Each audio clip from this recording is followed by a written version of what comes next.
Oi, gente! Cortaram o nosso vídeo.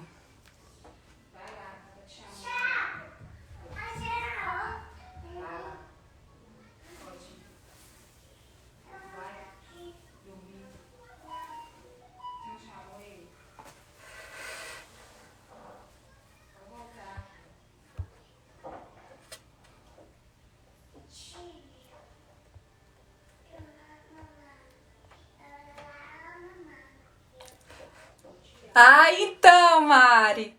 Será que a Carla volta? Ah lá.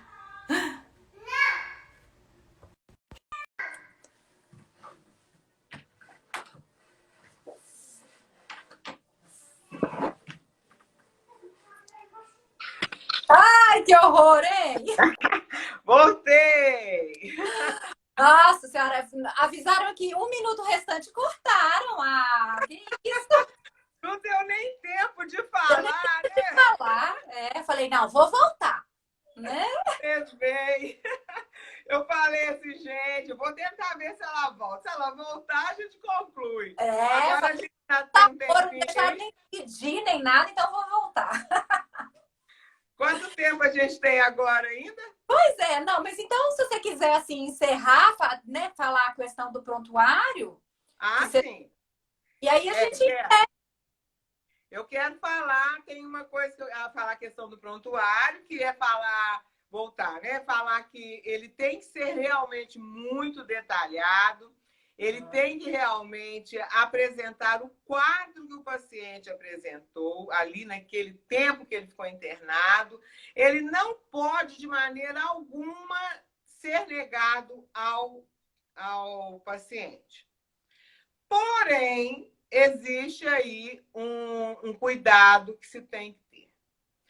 Se o médico perceber que ele fala em algum momento, porque ele é humano, ele pode falhar, com certeza, mas se ele perceber que ele falhou e que esse paciente vai ajuizar alguma ação contra ele proíbe a entrega do prontuário. Porque vai ser a defesa que ele vai ter. E aí, o autor da ação vai ter que solicitar judicialmente todo esse documento e tudo mais, né? Então,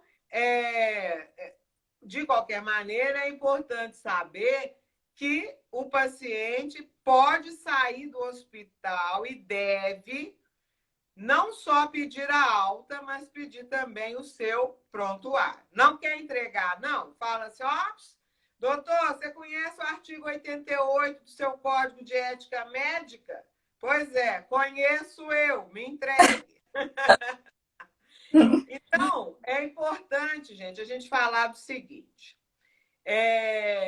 O princípio da informação ao paciente é fundamental. O médico, e como você citou os Estados Unidos, eu vou falar em relação ao Brasil, lá eles têm uma forma de falar muito diretamente com o paciente, com a sua família, eles não costumam esconder nada, eles falam claramente o que vai acontecer, o que não vai acontecer, né?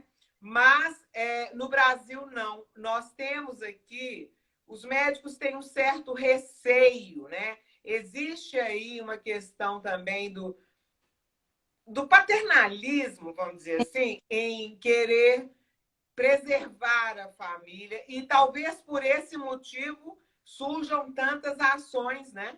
Por eles não terem sido tão honestos com o paciente, com a família, explicando realmente a seriedade das enfermidades apresentadas, né? Então, o princípio da informação ele tem que ser fundamental, ele é primordial. A segunda coisa que a gente tem que prestar atenção também é o respeito à autonomia desse paciente, né? O que é autonomia e o que é consentimento, né?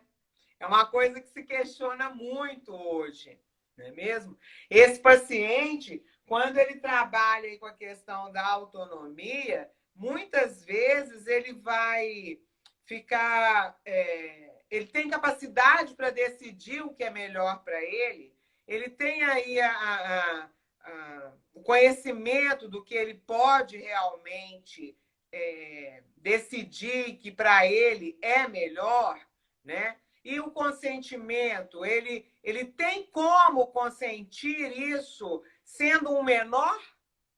Como é que a mãe de um menor consente, às vezes, determinado procedimento nele, né, nesse menor, se esse paciente não quer? Uhum. E aí a autonomia, ela tem aí ela é um ato que pode ser revogado? E aí eu coloco para você a seguinte situação de uma mulher que apresenta, por exemplo, uma doença muito grave e que já deixa explícito para seu filho único, que na hora que ela estiver morrendo mesmo, estiver partindo, ela não quer sofrer. Então, eu quero que você desligue ou me aplique alguma coisa para que eu não sofra com a eutanásia. Muito bem.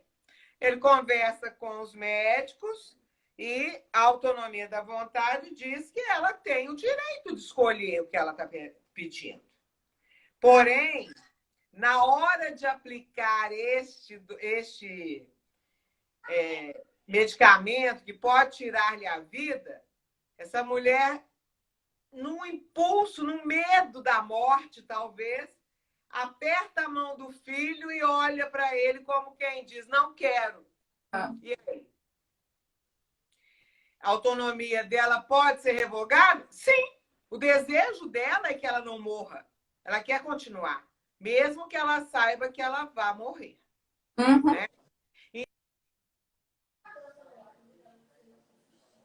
Muito bem trabalhada para que não haja nenhum tipo de prejuízo a esse paciente.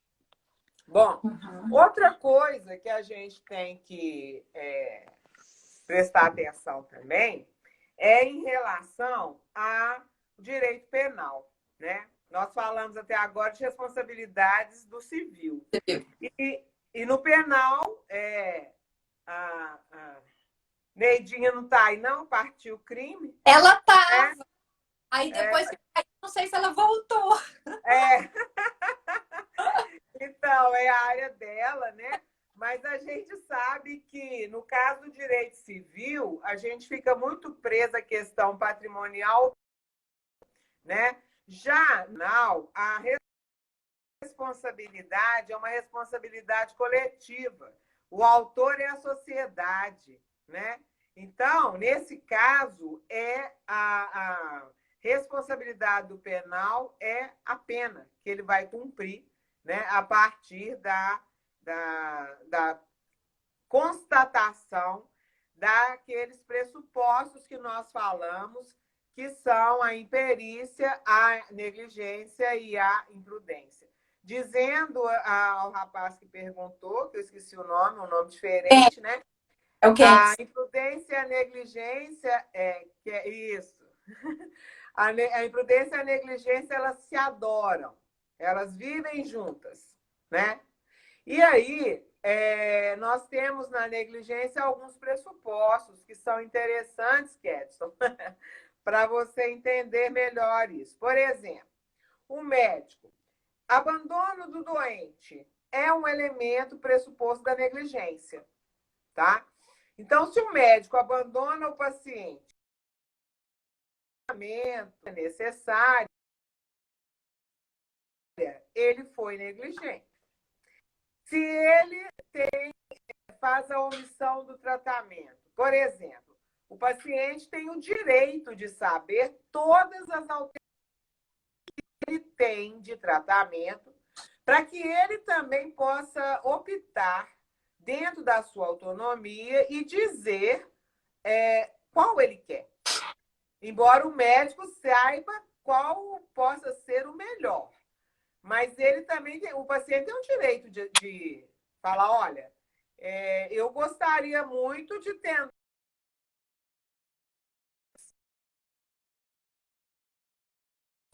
Uma quimioterapia, por exemplo.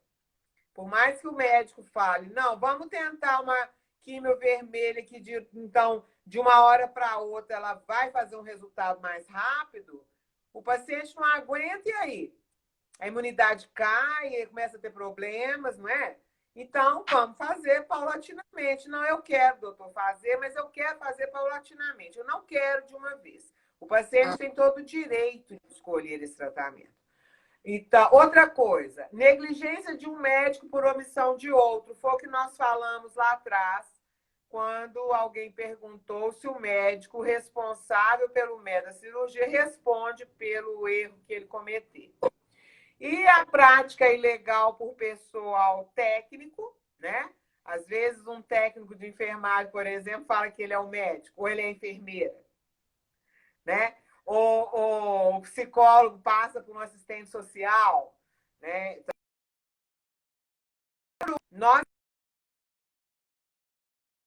temos visto muitas vezes isso acontecer quando os médicos, às vezes, querem, e aí eu falo médico, mas estou falando também para o pessoal da saúde como um todo, seguir protocolos, né? Sem saber se aqueles protocolos impostos ali por um conselho médico ou da saúde, ou mesmo por um hospital, serve para aquele paciente. Uhum. Protocolo não é uma receita de bolo. Usar todo aquele protocolo para qualquer paciente. Eu tenho um protocolo a seguir, mas eu tenho que olhar se para determinada enfermidade aquele protocolo é adequado ou não. Sim. Né? Então, essas coisas todas, eu acho que são coisas que a gente pode alertando as pessoas.